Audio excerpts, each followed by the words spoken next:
Welcome to Live at the League. I'm Emily Kelishevsky, Assistant Director of Member Experience and Learning here at the Michigan Municipal League. And we have a packed lineup today with conversations focused on helping communities recover, prepare, and plan for what comes next. Here's what we'll be covering. Amy Schlussler-Schmidt from the Michigan Economic Development Corporation and the League's Shanna Draheim join us to discuss more than $100 million in federal disaster recovery funding available to Michigan communities, as well as how placemaking can support long-term recovery and resilience. League Events Manager Caitlin Blank gives us a preview of this year's convention, including our new education tracks, education tours, networking opportunities, and featured sessions. Jen Rigtering shares what she learned at the National League of Cities Housing Supply Accelerator and what communities should be doing on housing right now.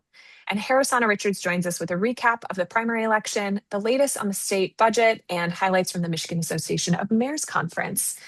If you're watching live, feel free to drop your questions in the chat or Q&A box. We'll answer as many as we can throughout the show. Let's jump into our first conversation. First, we're joined by Amy Schlussler-Schmidt from the Michigan Economic Development Corporation and the League's Shanna Draheim. The state has received more than $100 million in federal disaster recovery funds following severe storms and flooding in 2020, 2021, and 2023. These funds can support long-term recovery projects involving housing, infrastructure, economic revitalization, planning, and efforts to reduce the risk of future losses. Amy, thank you so much for joining us. Can you start by giving us an overview of the program, including which communities may be eligible and types of projects the funding can support? Absolutely. Well, first of all, thank you, and good afternoon, everyone. To begin with, I'll share that the funds that have been allocated to Michigan are Community Development Block Grant Disaster Recovery, or also known as CDBG-DR. We love acronyms in my world. And these are federal funds that are provided directly by Congress to help states, territories, and local governments recover from presidentially declared disasters. So that's an important distinction that I want to make. They must be presidentially declared. They're administered by the Department of Housing and Urban Development, or HUD, and the funds focus on long-term recovery strategies specifically addressing unmet needs, such as critical repairs and economic revitalization remaining after insurance or other federal funding like FEMA have been exhausted. So we are, for all intents and purposes, we are the last in after communities can demonstrate that there is still unmet need. And I think from a realistic perspective, we all know there's always unmet needs still when these unfortunate situations occur.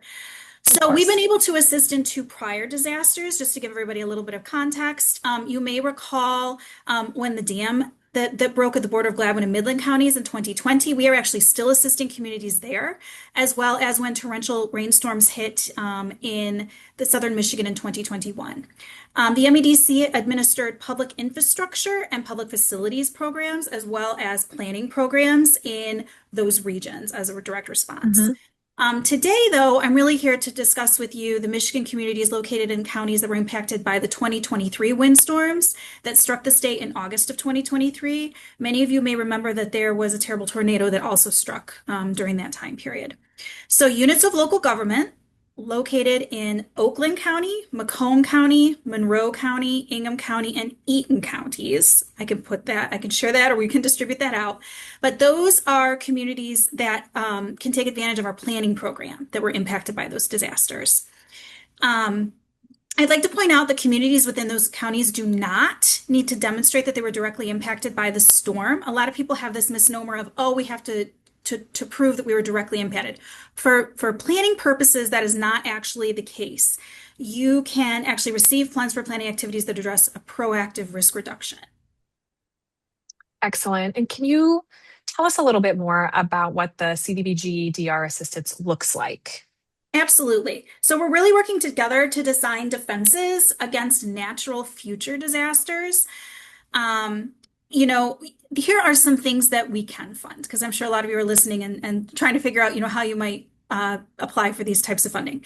Things such as master plans, hazard mitigation plans, comprehensive plans, land use plans, site development plans, building codes, energy codes, zoning, and flood damage prevention. So if you all have, planners on site, I would discuss this with them, especially for those plans that you need to re-up from a legislative perspective anyway. Perhaps those master plan updates that are coming in line. We would really encourage you to look at this program, because we can contribute towards those types of activities. Mm. Applications are live. They are, I can share that in just a moment, but they are live now. And they really range between $20,000 to up to $500,000 per plan. The good news is that you can actually apply for more than one. So we are happy to review those, but we are going to have you self-evaluate what your priority rankings are in terms of, oh, we'd really like to update our master plan versus a flooding ordinance. All important. We certainly understand that, but we're going to ask you what your priorities are as the applicant community. And yeah, I know in a minute that Shanna's probably going to share a little bit more about how we're partnering with the league. So again, there are a couple places that communities can go for additional Yes. information. Can you walk us through where that information lives? Absolutely. So first of all, you can certainly go to our webpage. So that is myplace-programs-community development block grant. Or honestly, guys, I'm a Google user daily. So if you just Google MEDC and CDBG, you're going to be able to find it. It's right there as one of our major breadcrumbs, as my IT Marcom unit would tell you. If you have any questions along the way, if you're listening to this and saying, hey, I really have some questions or I'd like to meet with you directly, we would love to hear from you. If you email cdbg@michigan.org, I'm going to say that again, cdbg@michigan.org. That is a webpage that goes to myself and our directors. And so we do check that on a daily basis, and we would be happy to have a conversation with you before you really work on any application materials ahead of time. Thanks so much, Amy. Thank you. Shanna, the League is partnering with MEDC to help communities incorporate placemaking into their recovery and resilience planning. Can you talk about why placemaking is an important part of disaster recovery and what the League's role in this partnership is going to look like? Yeah, absolutely. We are super excited to be partnering with Amy and her team at MEDC on this. Amy talked about kind of all of those recovery dollars available and working with those impacted communities.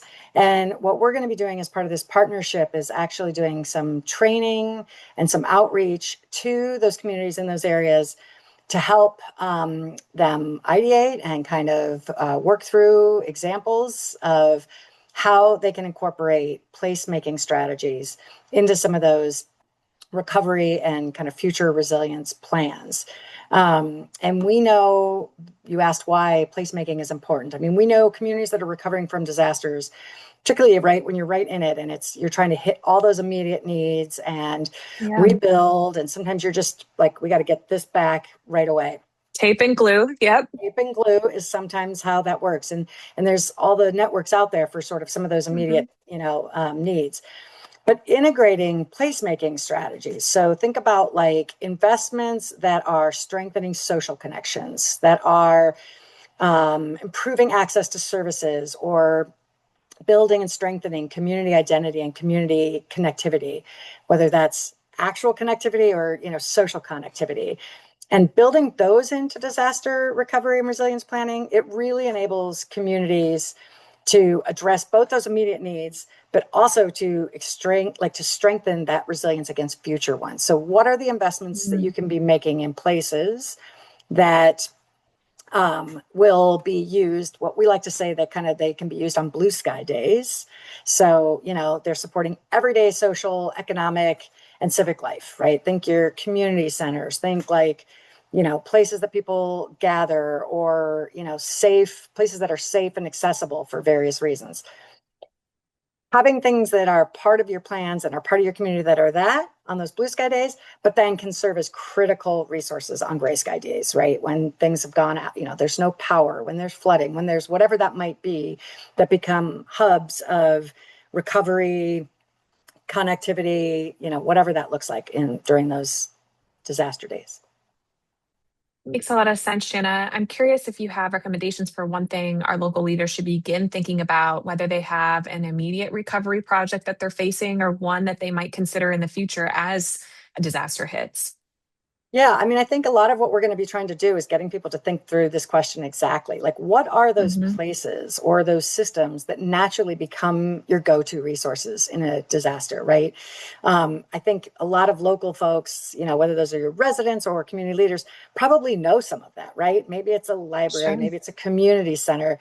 Maybe it's a place that has guaranteed like Wi-Fi or has generators already available or whatever those things are. So thinking about those and then thinking about how do you build those up? How do you improve those? How do you expand those? How do you make sure that your community actually knows about those things, right?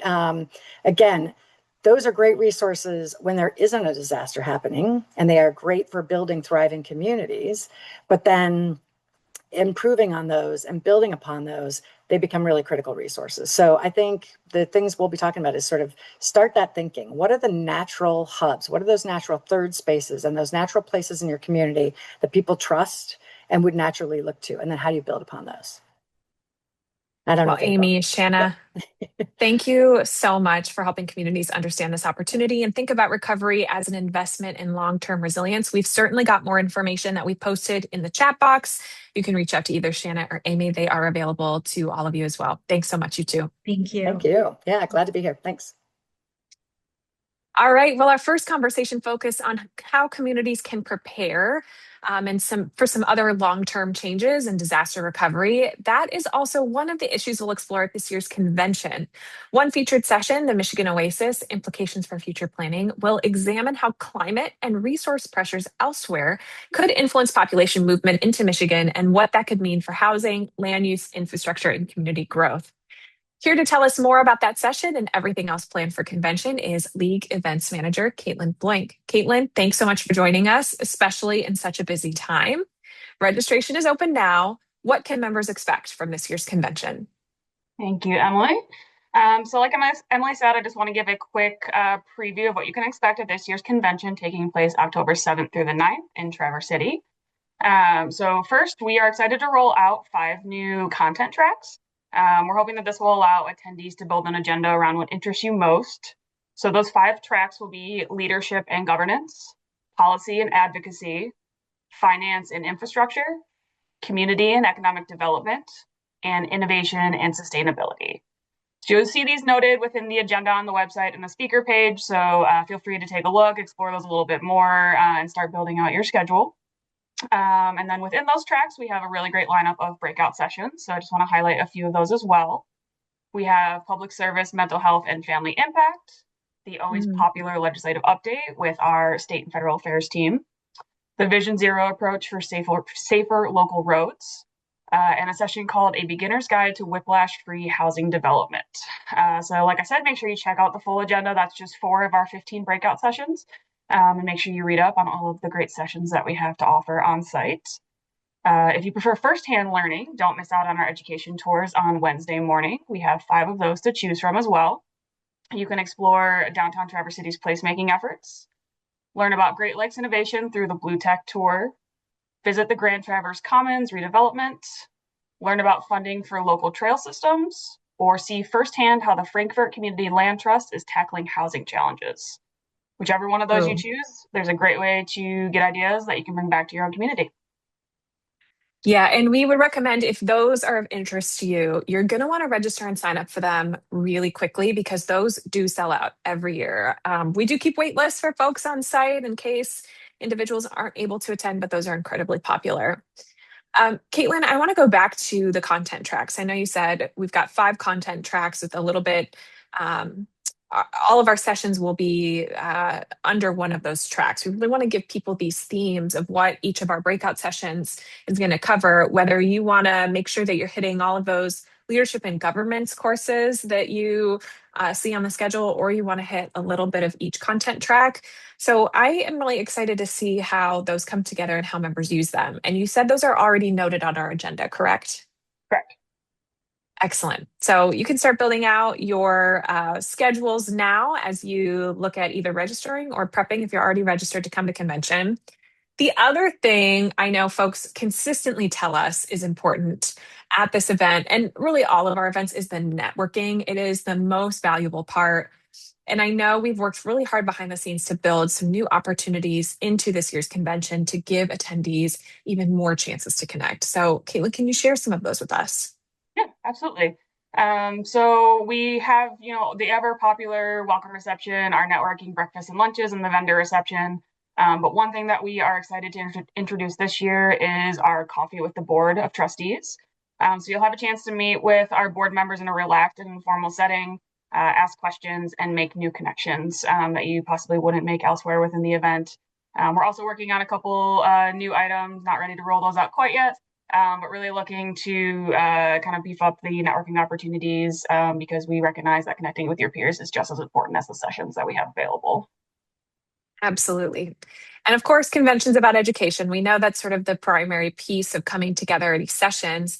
Is there one session maybe that you're particularly looking forward to this year?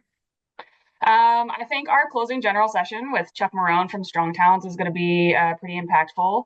So make sure you stick around on Friday. He'll be discussing creating strong foundations for strong communities. So we're excited about that one for sure. Awesome. Well, Caitlin, thank you so much. We know that you are incredibly busy, you and the entire team, in putting this all together for us. We cannot wait for everything in October. Like we said, registration is open now. We will share the convention link in the chat. We appreciate it. Thank you. All right, let's turn to our state and federal affairs team. Joining us are Jen Rigterink and Harrisana Richards. Jen, I'm going to start with you because since we last came together for Live with the League, the governor officially signed the state budget. What can you tell us in terms of major takeaways for that for us? Yeah, I mean, I think just as a quick recap, we've touched on the budget a couple of times, but, it was pretty much a maintenance budget, nothing earth shattering in there, a tad smaller than last year's budget, approximately just over 75 billion. But for, our members, revenue or statutory revenue sharing was held flat. So not an increase, but not a decrease. And so that's a huge thing.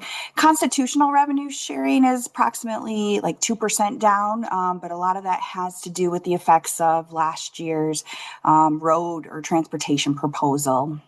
And in that funding and the change in how taxes at the pump are collected. Some good things for us. The 50 million for the Housing Community Development Fund that was funded, 50 million ongoing in public safety. So we do have a blog on Inside208, kind of recaps, the overall budget as well as over the 60, bills that were passed during that time. And then we have another one that kind of does a little bit deeper dive on some of the economic development and housing bills that were passed. But overall, pretty straightforward budget. I mean, the governor still was funding some of those things that were close to her during her 2 terms, free lunch, school lunch, things like that. So no big surprises there. We love no big surprises. So we will post some links in the chat, I'm sure, of those blogs for folks who want to dig in and learn a little more. You have also been super busy. You recently attended the National League of Cities 2026 Housing Supply Accelerator in DC. Tell us, what was the focus of the program and what ideas or lessons stood out as especially relevant to our communities here in Michigan? Yeah. Well, so first off, big thanks for NLC and inviting us to participate in that. It was about a 2.5-day event last week in DC. On Tuesday was the Housing Supply Accelerator Summit, really bringing together folks from across the country. Again, it was a smaller convening, but there were folks from all the different aspects of housing there to hear about the 21st Century Roads to Housing Act and what passed. And then on Wednesday, I participated in a much smaller convening and really focused on partnership and what are the next steps when it comes to the Roads Act. A few takeaways that you're going to be hearing from us a lot more as time goes on with the Roads Act, but everybody is still kind of doing that, congratulatory lap of wow, bipartisan housing stuff that voted or passed. To get that to pass, one of the statistics I heard last week was there was over 1,000 yes votes in that whole movement of getting that from, out of the Senate Finance and Banking Committee to, the president's desk. And a lot of focus in there is that learning from COVID relief, the American Rescue Plan. Locals really seem to know what they're doing. And so the Roads Act is really focused on, local decision-making around housing and how can the federal government support that through either their programming and their funding. And I think a couple of things for our folks. There's over 60 provisions in that bill. So people are, if somebody tells you they know what's in the Road Act and they're like good to go, I think twice about that, because there's a lot of deep dives there. And, Sure. right now, really the focus is on what are the current deadlines? What are some of the sunsets? There's a lot of work in there for HUD on rulemaking, changing rules around manufactured housing, how to accommodate modular housing. And I think another big area of focus is nothing's funded in that. There's a lot of funded programs, but they are relying on future appropriations to actually be funded. For example, there's a whole home repairs piece within the Roads Act that I think could be a great program. We got to get it funded. And so how do we come together as a state, and then working with our counterparts at the national level on what should the priorities for Michigan be, especially for our members, and moving forward in the implementation, because it's going to be, I heard the next year, year and a half. We're looking 2 to 3 years before we start to see some real implementation around this stuff, especially making sure that we try to get things funded. And so for right now, stay tuned. We're going to be putting some more information together. NLC actually has a webinar this week. If anyone's interested in participating in that, we're going to be participating in that. But right now is kind of a, yay, this was great. It was huge, but what are the next steps? How do we get now from everybody working together to actually implement some of the things in the Roads Act and start to, I think Michigan, we are set, like we're in a great spot because there's focus on pattern book homes. There's focus on single staircase, which our state just passed, here a month ago with the budget. So there are a lot of things that are being prioritized within the roads thing that we are working on and already progressing on here in Michigan. So I think it sets our communities up for when funding does become available, because there's not going to be enough. And this is, how do we set Michigan municipalities, have them in the best place possible to apply for that funding. So that's what you'll be seeing from us going forward. Excellent. Well, I also know at this point in the calendar, legislative activity might seem relatively quiet, but what should local leaders be doing to keep their housing work moving forward? Because we know just because it's quiet now doesn't mean it's going to continue to be quiet. And we want to be prepared no matter what happens. So what do you got for us there, Jen?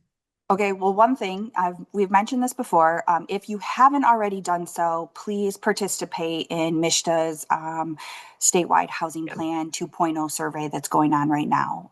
We're dropping a link in the chat to that survey, but I think it's really important that municipalities are represented in that feedback that they are seeking, because if we're not part of the process and we're not having our voices heard, things are going to be done to us.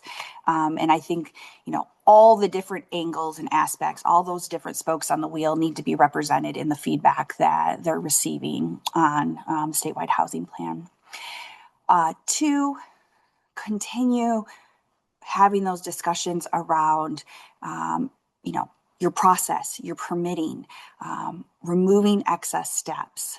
If you haven't looked at our pattern book homes, if you are not having a discussion about pre-approved plans, you need to be doing so. These are tough discussions. I was in Grand Rapids last Thursday. I came back from DC and immediately was in Grand Rapids for the west side of the state's first ever housing summit, West Michigan Housing Summit. And a lot of takeaways from that is folks are really still honing in on zoning being an issue. But as then we start hearing from developers talking, it doesn't seem to be the biggest issue or even in the top 3. So I think, one, we need to continue to clean up the processes and make sure that we don't have antiquated zoning of the past. That community engagement on the front end through your planning process, and then following it up with that regulatory look through and, one, transparency, 2, efficiency and effectiveness. We need folks to do that. And then tell your story. We need to be Mhm. hearing about folks that are making these reforms. We need to be hearing about projects that are happening because everywhere, whether it was in DC or it was at the Housing Summit over in Grand Rapids, you know, local unit of government by the private side is still like the demon. Just as, you know, you'll hear from a lot of municipalities, the developer is the demon. I mean, there's good and bad in everything, but how do we work together? If you're updating your zoning, those developers who are pushing back on your process, who are saying you need to do things different, you need to call them up and say, okay, we're making some changes. We need you now to show up for us and talk about why we need to be making these changes. You need to support us, not just completely continue to complain about us, but we're making some changes. Come help us, come tell the public. And so I think, you know, again, focus on that collaboration and working in partnership. We've been talking about working in partnership. It's huge. It's only going to continue to be a huge factor in moving forward to kind of move the needle on housing here in Michigan. Thanks so much, Jen. All right, Harrisana, let's talk about last week's primary election. It was a big one here in Michigan. What stood out and what should local officials be watching as we move toward November? First off, I would say it's a super consequential election. So right now we are having the governor up for election. We have both chambers of the legislature, you know, top of the ticket all the way down. So you can tell it's been a little bit quiet for us since we hit the budget. Folks are out campaigning, you know, a lot of messaging, a lot of commercials going up. But, you know, we came to a head this past Tuesday with the primary election. So, of course, top of the ticket, we saw that Secretary of State Jocelyn Benson prevailed as the Dem nominee. Congressman John James is now the Republican nominee. And I think both of those were interesting races to watch, especially looking at how both of those primary fields quickly consolidated throughout the summer. So Jocelyn Benson in her race went head to head with Sheriff Chris Swanson from Genesee County. Again, built some momentum in the last couple of days, but, you know, Jocelyn Benson was really seen as the front runner in that race. John James, on the other end, you know, it was a highly fought primary for the endorsement of President Trump. He happened to secure that about a month ago. And leading into that, the field started to consolidate largely in his favor so that he only went up against Perry Johnson. What I would say is that from the side of it, it looks like the Republicans might have to do a little bit more work around coalition building, bringing folks together around this one candidate. The Democrats, I think they're doing a good job of what they're trying to do. They've already really noted in the beginning that Jocelyn Benson was likely going to be the nominee, using language like that. So we can see that that's likely consolidated. What's important to watch on the Dem side, though, is the Senate race. We saw a really, really contested primary between Abdul El-Sayed and Haley Stevens, Congresswoman, currently serving. About 1%, I believe. I need to go back and look at the numbers exactly, but a lot of votes, but a very, very close percentage at the end of that race that ultimately ended up deciding the outcome. What's interesting in that race too is that field also consolidated. I see I'm no longer pixelated. Excellent. But that field also consolidated too, where State Senator Amalia McMorrow left the race. But I think there was about 60,000 votes that she was able to garner despite dropping out of the race. Which again puts into question of timing, right? Like, could that have changed the outcome? But nonetheless, I think you saw some pretty staunch support on either side for either Haley Stevens or Abdul Sayed. Now we're in a place where folks are trying to aggregate, move around. You know, we've seen the governor's endorsement shift as well as others, major leaders in the party saying, hey, let's get behind Abdul because he's now going toe to toe with former Congressman Mike Rogers, which I believe is going to be a formidable opponent for him. Congressman Rogers ran uncontested in his primary, and so have a lot of runway to go on messaging, communication. Again, another candidate endorsed by President Trump, so we'll get to see how that goes. But those top of those ticket races are going to be really influential for what happens in the state house and the state senate. Again, looking at down ballot races where control of those chambers is, you know, a big priority. It's likely that we could see the House shift back to Democrat. I know there's a lot of chirpings on that. People have been really excited about the candidates that have come out so far. In the Senate, hearing that it's decisively Dem, but again, a lot of competitive races that we have coming up. I think something that's really important to note too is where ideology and policy is going to fall in this. We've seen a lot of conversations, especially on the Democratic side, about progressive, democratic socialists really trending away from the more centrist establishment side of the party. Again, thinking broadly in both parties, what are issues such as data centers going to do? Things that are really, really tangible for local residents around the state that folks are going to get asked from the top of the ticket all the way down to the local races that we see our members participating in.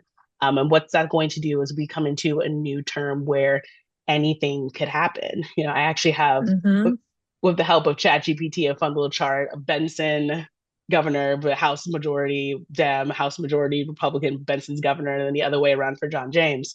And, it really is a toss up. I think what we've seen this year, legislative action has been very unconventional, especially with a divided legislature.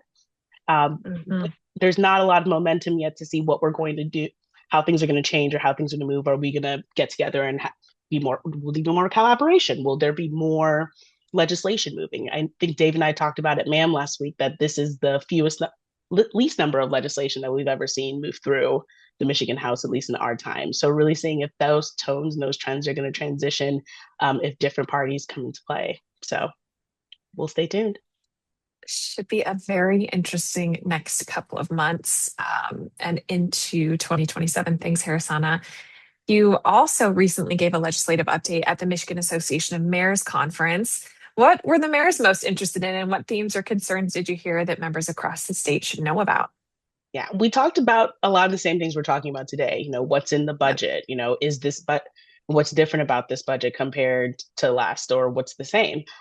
We talked a lot about legislation that moved and legislation that didn't, reassuring our members that the Revenue Sharing Trust Fund, of course, the My Home program stand out to be our top priorities, that no matter how many session days that we have left or how much we'll be in Lansing engaging with lawmakers, we're constantly talking about those priorities, hoping to get some action on those topics done. We had a conversation too with local leaders about data centers, what they're doing in their communities, what they're hearing, what they anticipate the legislature doing between now and December, and also if that's a priority as we look in the next term to come. And so I think, trending issues, innovative issues, things that are coming up on the horizon are always of interest to our members. I think just because it's slow legislatively does not mean that, we won't get things done or there's expectation from our members that things won't be happening. So we're staying tuned, staying to the course. Absolutely. Jen, Harrisana, thank you both for the updates and for helping us understand all of what's happening and what local leaders should be watching and working on next. We appreciate it. I also want to give a thank you to Caitlin and Shanna and Amy for joining us to talk through lots of stuff today on Live at the League. A few quick reminders before we wrap up. First, like we talked about, convention is fast approaching. We will be in Traverse City October 7th through 9th, and registration is open now. This year's program, like we talked about, features new content tracks, education tours, networking opportunities, and sessions covering the issues that matter most to Michigan communities. We really hope to see you there. We've got information on that posted in the chat. In addition to that, we've got our online learning. If you want to learn right now, we have got courses on demand for you. It's available anytime with courses on topics like ethics, lobbying, local government finance, the Freedom of Information Act, the Open Meetings Act, so many more. Visit my.mml.org to learn at your own pace 24/7. Thanks again for tuning in. We'll see you next time on Live with the League. Have a great week.